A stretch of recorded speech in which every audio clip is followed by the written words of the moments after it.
분들이 당뇨병을 앓고 계시잖아요. 네. 근데 당뇨병은 참 당뇨병만 가지고 있지 않고 당뇨병으로 인해서 다른 여러 질환들이 있더라고요. 그래서 특별히 우리 장원호 박사님 모시고 당뇨병성 족부 질환 이야기 나눠보려고 합니다. 이와 관련돼서 사연도 보내주신 분도 계세요. 아, 네. 네. 우리 오늘은 좀 특별하게 우리 박사님의 음성으로 아, 예. 네. 이 사연을 읽어보면 어떨까요? 제가 한번 읽어볼까요? 네. 안녕하세요. 저는 당뇨병을 앓고 있는 환자 중 한 사람으로 당뇨병성 족부 질환에 대해 큰 고민을 갖고 있는 사람입니다. 당뇨병을 진단받고 오랜 시간이 지나면서 여러 합병증이 생겼지만 특히 족부 질환은 저에게 많은 불편함과 두려움을 주고 있어요.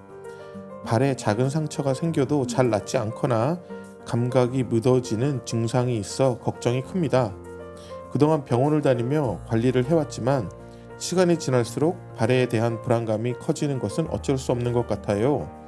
선생님께서 당뇨병성 족부 질환 관리와 예방에 대한 조언을 주신다면 정말 많은 환자들에게 큰 힘이 될 것 같습니다. 특히 어떤 생활 습관이 도움이 될 수 있는지 또는 발 관리에 있어서 놓치기 쉬운 점은 어떤 것이 있는지 알고 싶습니다. 감사합니다. 라고 보내주셨네요. 우선 첫 번째로 당뇨병성 족부 질환이란 무엇인지 저희 이 시간에 잠시 나눠주시면 좋을 것 같아요. 당뇨병은 당뇨병으로서 그러니까 그 위험한 것보다는 당뇨병으로 인해서 다른 장기, 특히 이제 여러 가지 신체 장기가 있지만 네. 피부도 장기 중에 하나이고요. 네. 그다음에 족부 쪽의 피부와 신경 그리고 우리 서큘레이션 즉 이제 동맥과 정맥 같은 이제 혈관 질환이 발생하는 것을 이제 족부의 당뇨병성 족부 질환이라고 흔히 네. 이제 통칭을 하고 있습니다. 네, 그렇군요. 그렇다면 이 질환에 대해서 좀 특징이 있을 것 같은데 어떤 특징들이 있나요? 우선 이제 특징이라고 한다면 당뇨병이 오래 진행될수록 그 다음에 당뇨병이 오래 진행됨과 동시에 이제 얼마나 혈당 관리를 잘하고 있는지에 따라서 이제 이 병이 더 심해지거나 이제 잘 관리를 하시면서 이제 심해지지 않거나라는 것이 이제 달려 있다고 볼 수 있습니다. 그래서 다른 이제 신체 내부의 당뇨병성 질환과 마찬가지로 이 족부 질환 역시 환자 본인께서 얼마나 이 당 관리를 잘 하시고 치료를 잘 받고 계신지가 상당히 중요하다고 할 수 있습니다. 네, 안 그래도 저도 숙제를 좀 해봤습니다. 하셨나요? 네, 저도 사진들도 찾아보고 네. 근데 굉장히 무섭더라고요. 네, 정말 많은 분들이 이렇게 발에 어떤 궤양이 생기거나 상처가 생겼을 때 그리고 그것이 어떻게 퍼지는지 심지어 다리를 절단까지 해야 되는 경우가 있는 것 같은데 맞나요, 박사님? 네, 그렇습니다. 우선 네. 상처부터 말씀을 드리자면 네, 족부에 궤양이 생기는 것을 족부 궤양이라고 하고 네. 당뇨병 환자가 족부에 궤양이 생기는 것을 당뇨병성 족부 궤양이라고 합니다. 네. 그런데 이제 이 궤양은 한번 생기면 잘 낫지 않을 뿐더러 네. 피부의 궤양이 점점 오래돼서 이것이 뼈에 염증까지 되고요. 뼈에 염증이 한번 되면 잘 아물더라도 나중에 다시 환자의 이뮨 시스템이 나빠지는 것을 틈타서 재발하기도 하고요. 네. 또다시 열리고 또다시 뼈염이 나타나기도 해서 결국은 절단까지 이어지는 굉장히 길고도 험한 네. 여정이 시작되는 것입니다. 그래서 아예 처음에 이 궤양이 생기지 않도록 하는 것이 무엇보다도 중요하다고 할 수 있습니다. 네. 사실 지금 우리 박사님께서 굉장히 디테일한 부분을 지금 딱 언급해 주셨는데요. 이 숙제를 하면서 보니까 당뇨병성 족부 질환의 굉장히 큰 범위더라고요. 이 궤양 부분만 있는 것이 아니라 다른 부분들도 있는데 그럼 이 시간 먼저 어떤 부분들이 있는지 좀 세분화해서 설명해 주실 수 네, 있을까요? 그럼 세분화해서 설명해 드리도록 하겠습니다. 우선 족부 의사로서 네. 환자분이 내원했을 적에는 네. 발과 하지의 상태를 살피게 되는데요. 우선 저희는 vascular, 즉 혈관적인 문제를 저희가 진단을 하게 됩니다. 족부 병원에 가보시면 족부과 병원 그리고 발병원에 가보시면 족부과 의사가 먼저 환자의 그 발의 가운데 부분, 즉 네. 여기 부분을 만지고요. 그다음에 이 내측, 이 부분을 만지게 되는데요. 그것은 네. 여기에 큰 동맥이 지나가기 때문입니다. 네. 여기에 지나가는 동맥을 돌살러스 피디스라고 하고요. 이 안쪽에 posterior tibial artery라고 하는데요. 이 두 부분에 가장 큰 동맥이 지나가기 때문입니다. 그래서 우선 이 부분을 저희가 팔페이트해서 만져지는지 안 만져지는지, 그리고 만져진다면 정말 잘 만져지는지 혹은 좀 약하게 만져지는지를 우리는 꼭 적게 돼 있고요. 네. 이것에 따라서 다음 진단이 들어가도록 합니다. 또한 발끝을 이렇게 눌렀다가 띄움으로써 이것은 이제 capillary fill time, 즉 못의 혈관이 얼마나 잘 작동을 하는지를 검사하는 것인데요. 네.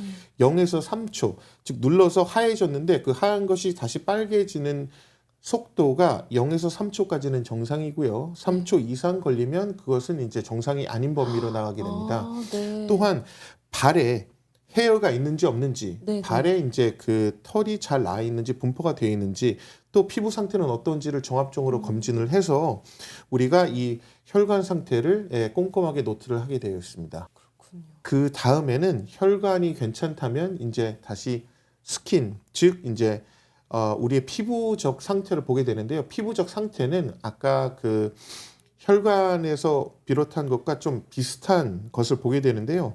약간 다른 점이 있다면 네. 부종은 있는지, 에디마라고 하죠. 부종은 네. 있는지, 또는 에리테마, 약간 빨갛게 된 것은 있는지, 열린 곳은 없는지, 네. 좀 튀어나오거나 점은 없는지, 색깔이 변한 것은 없는지, 또 피부 상태가 너무 텐션이 있어서 반짝반짝하게 빛이 나거나 네. 어떤 경우는 피부가 너무 이렇게 건조해서 네. 다스러지는 것은 없는지 등의 여러 가지 상태를 보게 되고요. 피부에 항상 같이 보게 되는 것이 발톱입니다. 발톱도 손톱과 마찬가지로 네. 우리 피부의 한 곳에 지나게 되는데요.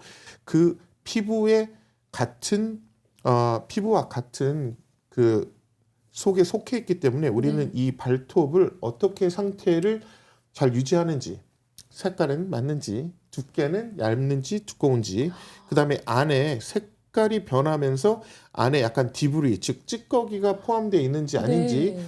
피부 안처럼 이 발톱 안에도 subungual hematoma라고 해서 발톱 내측에 피멍이 들어있어서 피가 차 있진 않은지 네, 등 네, 여러 네. 가지를 살피고요. 특히 이제 발톱에 있어서 줄이 까맣게 가 있는 것을 보는데요. 그것은 이제 환자분들이 더 걱정을 많이 하시고 저한테 이거 흑생적 아니냐고 하게 네. 되는데요. 그건 이제 맞아요. 멜라노니키아라고 부르는 질병으로서 이렇게 발톱이 까맣게 줄이 세로로 가 있는 것을 이제 살피기도 하고요. 그 줄이 가 있는데 그 끝에 피부에도 까만색 줄이 있는지 혹은 피부에도 검은색 반점이 생겨 있는지 아닌지도 저희가 제대로 살피게 됩니다. 다음은 근육 질환을 저희가 살피게 되는데요. 네. 근육이 발가락이 움직이는 것에 따라서 저희가 체크를 하기도 하고요. 발가락 관절, 중간발, 그다음에 발목 밑에 관절, 그리고 다리의 모든 근육들이 다 발끝에 텐던으로 끝나기 때문에 이 관절의 움직임까지 다 살피게 돼서 네. 하나하나 다 살피게 됩니다. 특히 여기서 중요한 것은 여기 아킬레스 텐던에 있는 그 딥 텐던 리플렉스라고 해서 이렇게 딱 치면 발이 뚝 떨어지는 이러한 딥 텐던 리플렉스를 통해서 여기에 이제 신경들이 잘 근육과 같이 동화돼서 움직이고 있는지도 살피게 됩니다. 여기에서 제일 중요한 것은 우리가 근육이 신경 때문에 움직이게 되는 것이기 때문에 이 운동성 신경이 좀 약간 diminished, 즉 쇠퇴된 것도 우리가 여기서 잘 발견을 해서 환자분들과 이야기를 하게 됩니다. 마지막으로 네 번째는 네. 신경에 대해서 우리가 논할 수 있는데요.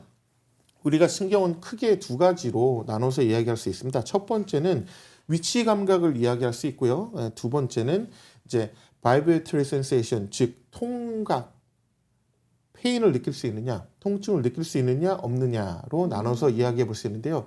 특히 통증을 느낄 수 있느냐 없느냐를 우리는 이제 그 vibratory sensation, 즉 떨리는 감각으로서 우리가 발끝에서 체크를 하는데요.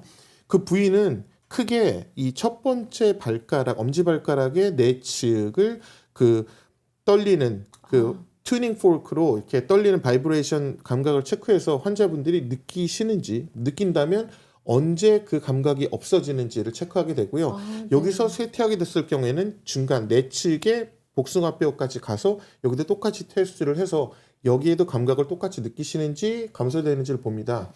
우리가 이 바이브레이터리 센세이션을 네. 보는 이유는 뇌에서부터 발끝까지 이 통증을 느끼는 것이 그 네. 바이브레이터리랑 같이 내려오기 때문에 바이브레이터리를 느끼지 못한다면 떨리는 감각을 느끼지 못한다면 거기에 통증도 느끼지 못하게 되는 그렇죠. 것입니다. 그래서 그것을 체크를 하고요. 이제 나머지는 발바닥과 발 주변을 낚싯줄 모양의 것을 모노필라멘트라고 하는데요. 네. 낚싯줄을 살짝 낚싯줄 모양의 것을 찔러서 여기에 감각이 있으시구나라는 것으로 네. 위치 감각을 판단하게 됩니다. 그래서 총 2개의 큰 것을 판단하게 되고요. 네. 때에 따라서 무딘 감각, 그러니까 덜한 감각, 그다음에 샤프한 감각 등을 체크하고요. 또한 자세히는 뜨거운지 차가운지 감각을 느낄 수 있는지도 판단을 하는데요. 크게는 앞에서 말씀드린 그 통증 감각을 느낄 수 있는지 위치 감각을 느낄 수 있는지를 판별을 해서 네. 이분이 신경이 많이 손상이 되었구나라는 것을 네. 당뇨병, 특히 이제 당뇨병이 아닌 분들도 신경이 이렇게 문제가 있는 것을 저희가 진단을 하고 환자분들께 말씀드리게 됩니다. 와, 그러면 통증이 있어도 문제고 통증이 없어도 문제인 거네요. 그렇습니다. 우선 통증이 있으신 분이 당연히 이제 네. 족부에 통증이 있으신 분들이 저를 찾아오게 돼 있는데요. 네. 사실 하나님께서 저희에게 통증을 주신 건 그거 하지 말라라는 뜻이거든요. 근데 이제 그것을 주의하지 못하게 된다는 데 있어서 네. 당뇨병성 신경병증으로 통해서 네. 무감각해지는 것은 굉장히 위험하다고 할 수 있습니다. 그렇군요. 그렇게 통증이 나타났을 시점에는 한 어느 정도 진행됐다고 볼 수 있을까요? 그 좋은 질문입니다. 날카로운 네. 질문인데요. 네.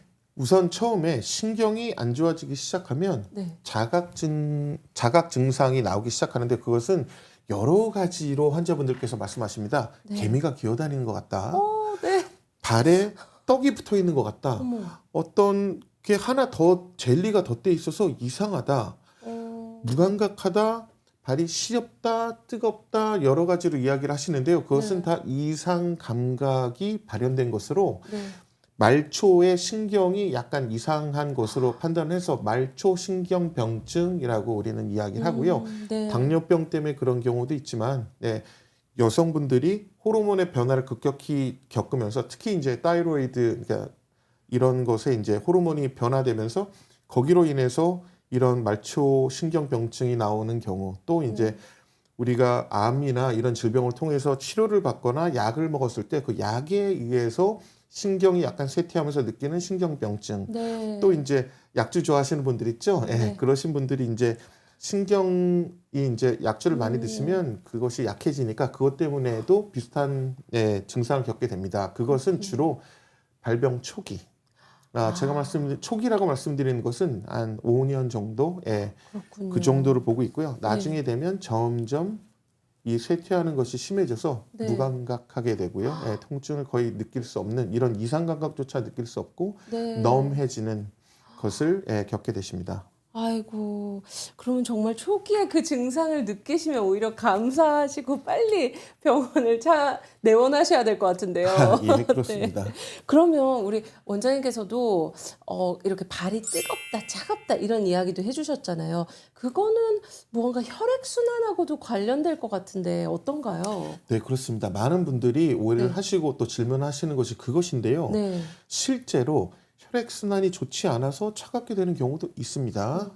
하지만 제가 느끼는 저희 병원에 내원하시는 분들의 거의 대부분은 특히 이제 한국말로 시리다, 우리우리하다, 네. 밤에는 뜨거워서 잠을 잘 수가 없다라는 등의 그 환자의 컴플레인은 거의 대부분 신경에 관련된 것으로 실제로 제가 만져보고 피지컬리 차갑다 혹은 제가 아까 전에 설명해 드린 대로 여기랑 여기에 이제 동맥을 체크를 해서 여기가 만져지지가 않는다라고 했을 때는 이것은 신경의 문제가 아니고 혈관의 문제, 서큘레이션의 문제라고 생각해서 저희가 더 이제 발달된 울트라사운드나 혈관의 내부의 문제를 이제 알아볼 수 있도록 밖에 스터디를 이제 리퍼를 하는데요. 네네. 제가 경험해 본 결과 거의 다 대부분이 이상신경병증이라고 보시는 것이 맞을 것 같네요. 그냥 궤양이 생기진 않잖아요. 무언가 상처가 있었든지 어떤 자극으로 인해 생길 수 있는데 저는 또 워낙 이제 당뇨병이 있으면 그런 걸 조심해야 된다 이런 이야기는 어디선가 많이 주워 들었던 것 같아요. 그래서 한번 저도 여쭤보고 싶은 게 그냥 생길 수가 있는 건지 아니면 외부의 자극으로 인해 그 궤양이 시작되는 건지도 궁금합니다. 좋은 질문이십니다. 네. 대개는 외부의 자극으로 생기지는 않습니다. 외부의 자극으로 그렇군요. 생기는 경우도 있습니다. 뭐 예를 들어서 감각이 없어지니까 네. 맨발로 다니시다가 특히 이제 동양인 같은 분들은 문화가 네. 집 안에서 맨발로 다니는 경우가 맞아요. 많기 때문에요. 집 네. 안에서 다치시는 경우도 있고요. 네. 맨발로 백야드나 콜드야드를 나갔다가 뭐가 있는지 모르고 밟혀서 그런 경우도 있습니다. 그래서 그걸 네. 펑처 운드라고 하거든요. 밖에 찔려서 이제 네네. 상처가 난 경우 펑처 운드는 주로 이제 발바닥에 생기는데요. 그럴 경우에 예후는 상당히 좋지 않습니다. 그래서 이제 잘 낫지 않고 뼈염으로 가서 결국 절단하는 경우가 대부분이라고 보시면 되고요. 네. 그런 것과 거의 비슷하게 또 이제 아까 전에 말씀드린 발톱 무좀이나 네. 무좀에 대해서 이제 말씀드렸는데 그것은 이제 박테리아나 바이러스가 초반에 침입하는 것은 아니고요. 진균, 즉 무좀균이 이제 여기에 인펙션이 생기는 것인데요. 처음에는 우습게 볼 수 있지만 나중에 그것 때문에 발톱 주위에 염증이 생겨서 그것으로 시작되는 경우도 있습니다. 그런 네. 경우는 이제 발가락 절단으로 이어지는 경우가 상당히 네. 많고요.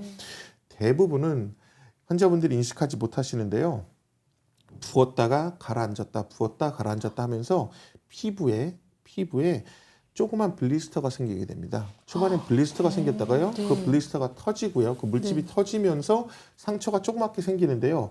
그 조그맣게 상처가 생긴 것을 시작해서 잘 낫지 않고 그것이 궤양으로 발전을 하고 그 궤양이 그 페이시아 즉 근막에 도달을 하고요. 근막에서 근육까지 그다음에 그 근육이 없으면 이제 그 주위에 이제 힘줄이나 이런 데까지 들어가서요.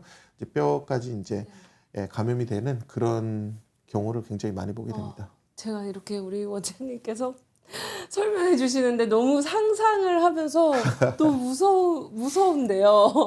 실제로 이런 당뇨병성 족부 질환을 보신 환자분들이 많으시죠? 그렇습니다. 저는 네. 저의 의대부터 시작해서 저의 그 의사로서의 트레이닝을 뉴욕에서 네. 받았습니다. 네. 이제 제가 작년까지 뉴욕의 할렘에 이제 맨하튼의 할렘이라는 동네에 있었는데요. 네. 그곳에서는 저의 주로 이제 수술방에서 하는 수술의 50% 이상이 이 절단에 관련된 것이었습니다. 발가락 절단부터 시작해서요. 중간 발 절단, 그다음에 네. 발가락 여기는 이제 발가락 얘기하는 디짓이고요. 네. 디짓을 포함한 여기 이제 중족골까지 포함한 것을 레이라고 하거든요. 그래서 first ray, second ray, third ray 이렇게 지나가는데 그 레이를 이제 절단하는 것. 그다음에 이제 저희는 이제 발목 위에 절단은 이제 주로 베스큘러 혹은 정형외과 선생님께 이제 리퍼를 하게 되는데요. 네.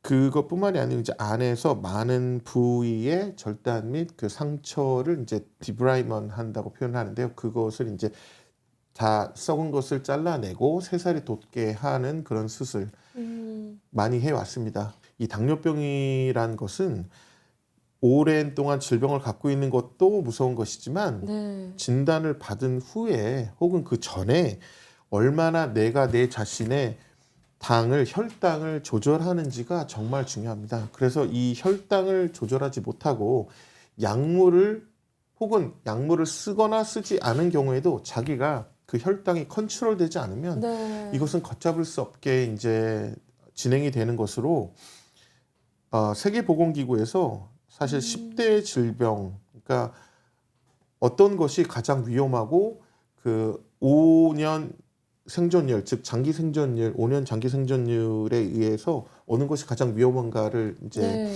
나타낸 표도 있는데요. 거기 보면 이제 안에 있는 질환 중에 5개가 10개 중에 5개 이상이 족부와 족부 궤양, 절단으로 인한 것으로서 이것은 저희가 반드시 알고 지켜내야 저희가 이제 나중에 100세 시대라고 하는 우리의 나중에 이제 저희가 장수를 누릴 것을 생각하면 족보 질환을 그냥 쉽게 뭐 누구나 다 생기는 거지 혹은 나한테는 생기지 않을 거야라고 생각하는 것보다 한 번씩은 알고 지나가는 게 훨씬 좋을 거라고 생각합니다. 제가 사실 박사님을 지난번에 모셨을 때 굉장히 인상 깊었던 부분이 발을 어떻게 닦고 또 관리하는지 말씀해 주셨어요. 사실 저희가 정말 일상생활에서 발을 좀 하찮게 여긴다고 해야 될까요? 정말 우리를 좋은 곳으로 데려가고 또 우리가 만나야 될 사람도 만나게 하고 너무 중요한 부위인데 사실 정말 막다를 때가 더 많지 않나 그런 생각이 들게 해주셨어요. 그래서 저도 이렇게 오늘 이 시간을 준비하면서 너무 놀라운 게 그렇게 많은 분들이 당뇨병성 질환으로 족부 질환을 가지고 다리까지 절단해야 된다는 그런 아픔이 있다라는 게 너무 놀라운데요. 그러면 이 시간 그분들을 위해서 특히 물론 제일 중요한 거 첫 번째 혈당 관리 그리고 그 외에 어떤 발 관리들이 이루어져야 하는지 잠시 나눠주시면 좋을 것 같아요. 네, 우선 지난번에도 말씀드렸지만 네, 발을 매일 닦는 것, 네, 그다음에 내 발을 매일 보는 것, 네, 얼굴에 화장을 하듯이 발도 관심 있게 지켜봐주고 네. 꼼꼼하게 닦고 굳은 살이 있는지 색깔은 변한 게 있는지 상처는 없는지 보시고 그다음에 깨끗하게 씻은 다음에는 그 모이스처라이저 로션, 바디 로션을 발에도 꼭 발라주시는 거 굉장히 중요합니다. 먼저 발은 매일 씻으셔야 되겠죠. 발을 씻는데 제가 말씀드리는 것처럼 지난번에 말씀드린 것처럼 이 그냥 비싼 것 필요 없고요. 약국에 가시면 다이알이라는 제품, 제품명 말씀드려서 죄송합니다만 그냥 흔한 항생 비누를 쓰시는 것이 좋습니다. 네, 여러 가지 향기 나는 비누, 보들보들한 비누, 여러 가지 종류가 있겠으나 그냥 항생 비누를 일반적인 항생 비누를 찾아서 쓰시는 것. 그리고 머리도 2번 감듯이 발도 비누칠을 2번 해주고 깨끗하게 물로 닦아내는 것이 중요합니다. 닦아낼 때는 얼굴도 박박 마른 수건으로 닦아내지 않고 물기를 없애듯이 네. 발도 물기를 그렇게 없애주고요. 네, 특히 발가락 사이도 똑같이 수건을 넣어서 꼭꼭 눌러서 물기를 닦아내 줍니다. 네, 그 다음에 드라이어기로 네, 물론 그 드라이어기는 헤어 드라이기가 주로 집에는 많지만 그 헤어 드라이기로 발도 말려주는 것이 정말 중요합니다. 이 발로 말려줄 때는 그냥 대충 말려주는 것이 아니고요. 정말로 뽀송뽀송 말려주는 것. 네. 이게 정말 중요합니다. 적어도 하루에 한 번은 물기가 없게 뽀송뽀송 말려주는 것이 굉장히 중요하다고 할 수 있습니다. 네, 원장님께서 많은 거를 가지고 오셨어요, 오늘. 이 부분들이 당뇨병성 족부질환 환자들에게 필요한 부분들일까요? 그렇습니다. 네, 우선 여기 나와 있는 것은 당뇨병 환자들에게 1년에 캘리포니아에서는 1년에 3페어씩 제공되는 당뇨발에 필요한 당뇨발용 인솔입니다. 네. 1년에 3페어가 제공되기 때문에 4달에 한 번씩은 꼭 갈아서 신으시면 되고요. 이것을 한번 눌러보시면 부드럽게 들어갈 텐데요. 네. 나올 적에는 뿅 하고 나오지 않고요. 살짝 부드럽게 나오는 네. 측면이 있습니다. 네, 그렇기 때문에 여기에 압력을 가해서 발을 밟게 되면 부드럽게 감싸주는 역할을 합니다. 발을. 네. 그래서 제가 아까 전에 말씀드린 바와 같이 이 당뇨병성 궤양은 첫 번째 이제 블리스터로 인해서 생긴다고 말씀드리지 않았습니까? 블리스터를 생기는 이유가 발이 늘어났다, 피부가 늘어났다, 줄었다, 늘어났다, 줄었다 하면서 생기기도 하지만 프릭션, 즉 걸을 적에 이 마찰열 때문에 생기기도 합니다. 네. 이것을 신게 되면 당뇨발용 인솔을 신게 되면 이 프릭션이 생기지 않게 발을 딱 감싸줌으로 첫 번째 그런 것을 예방할 수 있고요. 두 번째 이것은 맨발로도 신을 수 있는데요. 당뇨병 환자들이 열려 있을 때, 그러니까 궤양이 생겼을 때도 이걸 신을 수 있는데요. 이것이 그 피를 멈추게 하거나 아니면 이 안에서 피가 나왔을 때 멈추게 하거나 피를 흡수하는 작용도 같이 하기 때문입니다. 네. 그리고 이것은 당뇨 신발인데요. 네. 캘리포니아에서는 1년에 한 페어를 주게 됩니다. 네. 당뇨 신발의 특징 중에 하나는 seamless라는 것입니다. 안에 아, 바느질 네. 재봉선이 나타나지 없네요. 않게 되어 있는 게 예, 당뇨 신발의 특징 중에 하나고요. 왜냐하면 그 심이 바느질 자국이 피부에 상처를 입힐 수 있기 때문이고요. 네, 그 상처 네. 때문에 안 좋아지는 것을 막기 때문이고요. 네. 두 번째는 이 신발이 뒤에는 약간의 굽이 있고요. 앞으로 갈수록 이게 점점 작아진다는 것입니다. 그 얘기는 이제 걷기 딱 좋게 레디된 상태라는 것이고요. 네. 앞에만 살짝 구부러지게 돼 있고요. 네. 중간은 구부러지지 않게 돼 있고요. 네. 그다음에 뒤에 이 힐 카운터가 제대로 돼 있어서 뒤꿈치가 제대로 여기에 딱 껴서 우리가 그냥 걸을 적에 발에 따라와서 제대로 걸을 수 있게 도와주는 이 등등의 장점이 있습니다. 마지막으로 발가락이 이 안에 들어갔을 때 이것을 토우박스라고 부르는데요. 네. 이 토우박스가 일반 신발들보다 좀 높게 충분히 발가락이 안에서 움직일 수 있게 제대로 돼 있습니다. 그래서 이런 것들 이제 당뇨 신발을 사용하면 발에 상처가 나거나 궤양이 생기는 것을 예방하는 그런 좋은 도구가 되겠습니다. 네. 장원호 원장님 모시고 당뇨병성 족부 질환 이야기 나눴는데요. 마지막으로 정리의 말씀 부탁드릴게요. 우선 족부, 특히 당뇨병성 족부 질환은 개인이 혈당 관리를 얼마나 잘 하는지가 관건이라고 할 수 있습니다. 네. 아무리 좋은 약이 있고 아무리 좋은 상처 치료를 하고 아무리 좋은 약을 써도 결국은 본인의 혈당 관리가 가장 중요하다는 것 여기서 말씀드리고요. 네. 그 혈당 관리가 혈액순환의 관리가 되고 혈관의 관리가 되고 그 다음에 우리 신경의 관리가 된다는 것, 그 신경을 살릴 수 있다는 것, 우리가 아픔을 느끼고 우리가 이상 감각 질환으로 넘어가지 않고 그러니까 아무것도 느낄 수 없는 무통으로 가는 것을 막는데 가장 먼저 중요하다는 것 말씀드리고요. 방금 전에 말씀드린 바와 같이 발을 항상 관심 있게 쳐다보고 네. 씻고 어느 부위가 어떻게 색깔이 변했는지 네. 부은 곳은 없는지 그 다음에 점은 없는지 있던 점이 생기진 않았는지 그 점이 색깔이나 모양이나 크기가 바뀌진 않는지 갈라진 곳은 없는지 피가 나는 곳은 없는지 확인하는 것이 가장 중요하겠습니다. 네. 우리 원장님 다시 한번 예. 또 모실 수 있는 기회가 있었으면 좋겠습니다. 네. 오늘도 함께 해주셔서 감사드립니다. 네, 감사합니다. 감사합니다. 수고하셨습니다.